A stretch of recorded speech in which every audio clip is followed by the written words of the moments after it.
Coming up tonight on Our News, investigators say the plane that crashed in Andros disintegrated. This as Mastic Point Primary mourns the loss of crash victims. Plus, 3 employees of the Water and Sewage Corporation are brought before the magistrate's court.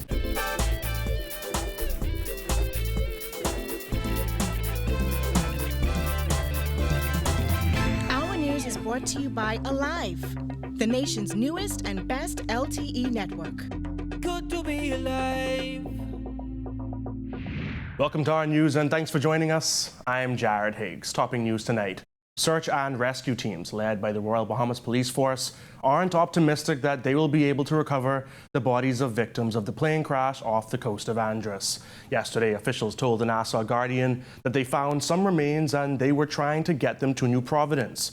Leading the effort on the ground is Superintendent Ricardo Richardson, who says the plane likely disintegrated. Are you guys, I guess, losing hope that you will eventually be able to recover bodies? From what we, I can say so because, with the one there to meet with them and that crash happened, it's like the plane disintegrated. Okay. So it's just unlikely that there's much else going to be found. Yeah, like I said, some things were found, but there's nothing that no one can identify. Despite the challenges in recovery, Richardson says volunteers are still at work. The only thing that's found is some documents. We have some volunteers from the local community guided by police officers. So that's where we are with that.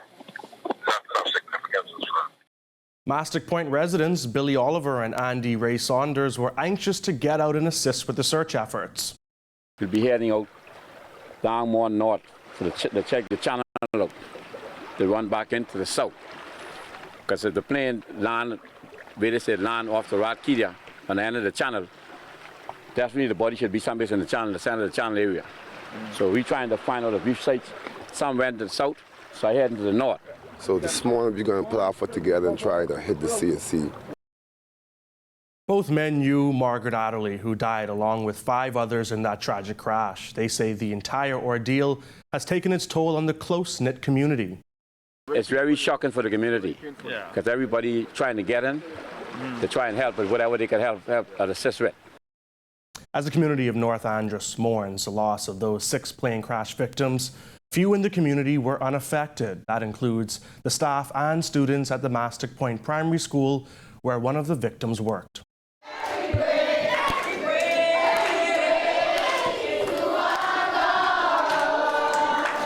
This praise and worship session had an undeniably sorrowful undertone. As communities throughout North Andros mourned the loss of 6 of their members, the innocence of young Androsians couldn't protect them from the reality of a tragic plane crash that claimed the lives of those crash victims. The school was directly affected, losing one of its staff members. 49-year-old Margaret Adderley worked as a janitress for 2 years. Her principal, Kimberly Roll, remembered her fondly. She's a lovable person. She is very lovable and has an infectious smile. Adderley, a mother of 2, was on her way to New Providence to meet her first grandchild. That Monday morning, she said, "Miss Roll, I'm a Grammy now." So I said, "Oh, you joined the Grammy Club," And so she said, "Is it possible I can have a day or so I can?" So I said, "Okay, that's no problem." Principal Kimberly Roll has the difficult task of consoling her students while dealing with her own grief. The tragic news hit not only the primary school section, but also the preschool section where Miss Saunders, the pilot, is her nephew. And we have students in grade 1, in grade 4, in grade 5, who are family of those who were tragically lost. And it's just heart-wrenching for the school at this time. 2 of Adderley's colleagues at the school were too grief-stricken to make it into work. Her colleagues who came in tried to stay strong, their principal and district superintendent eventually having to hold and console them as they cried. This is an island-wide time for Androsians to come together to grieve and to share and to help each other, to uplift each other. And certainly we want the students of our school to know that to grieve, to cry, it's human. There are no words to describe what's going on at the school at this time, and so everyone has little different feelings because everyone had a different relationship with all who are affected by this. The other victims included Valentino Knowles, Carter Campbell, Desiree Russell and her 10-year-old daughter Destiny Wilson, and the plane's pilot, 42-year-old Darren Clark. A gunman whom police allege was firing shots into a crowd in Abaco this morning was shot and killed by officers who reportedly feared for their lives. According to the police report, officers were called to a business in the Central Pines area shortly after midnight, where a man was said to have a firearm. Officers responded and confronted the man who reportedly pointed the gun in their direction. Authorities say those officers feared for their lives and fired shots, hitting the suspect. He was pronounced dead at the scene. A black Tech-9 weapon, magazine, and ammunition were reportedly recovered from the suspect. The matter has been referred to Her Majesty's coroner. 3 water and sewage employees were arraigned in the magistrate's court today in connection with the alleged theft of a fire hydrant. Giorgio Bain has the details. Now, after much back and forth and allegations at the Water and Sewage Corporation, officers of the Central Detective Unit bring 3 employees to the magistrate's court today accused of stealing by reason of employment. Lejaith Paul, age 35, of Open Drive, seen in the tan jacket. Kervin Pierre, age 38, of Water Street, seen in the blue hoodie, and Natario Bow, age 28, of Golden Gates, appeared before Magistrate Samuel McKinney in Court Number 1 to answer to 1 count of stealing by reason of employment. It is alleged that on November 19, 2017, the employee stole a fire hydrant, the property of Water and Sewage Corporation, John F. Kennedy Drive, valued at $1,024.92. The men were represented by attorney Alex Dorset. They pled not guilty to the charge and were denied bail. They returned to court on March 19, 2018 for the beginning of trial. They were remanded to the Bahamas Department of Corrections. Reporting for our News, I'm Giorgio Bain. Thanks, Giorgio. And sticking with court news, 5 employees accused of stealing asphalt returned to the magistrate's court today, where 4 of them changed their pleas from not guilty to guilty. On Thursday, Ron Dwayne Austin, Myron Smith, Keely Saunders, Joseph Marshall, and Dwayne Campbell were charged with stealing by reason of employment and conspiracy. The men are accused of stealing 6 tons of asphalt valued at just under $1,500, the property of the Ministry of Works Baja Mix, which they had access to by employment.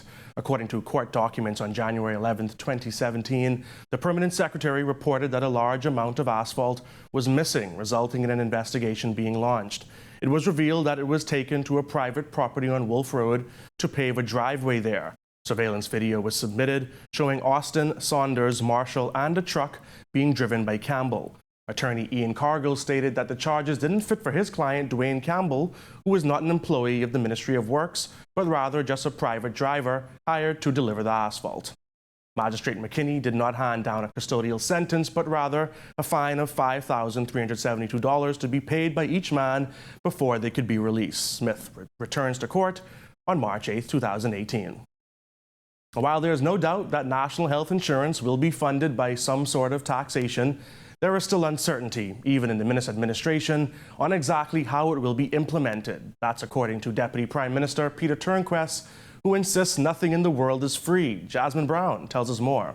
I think we will all agree that as a concept, we know that there's no such thing as a free lunch, if you will. And so to the extent that we're adding cost to the healthcare system through the provision of catastrophic or even primary health care, somebody's going to have to pay.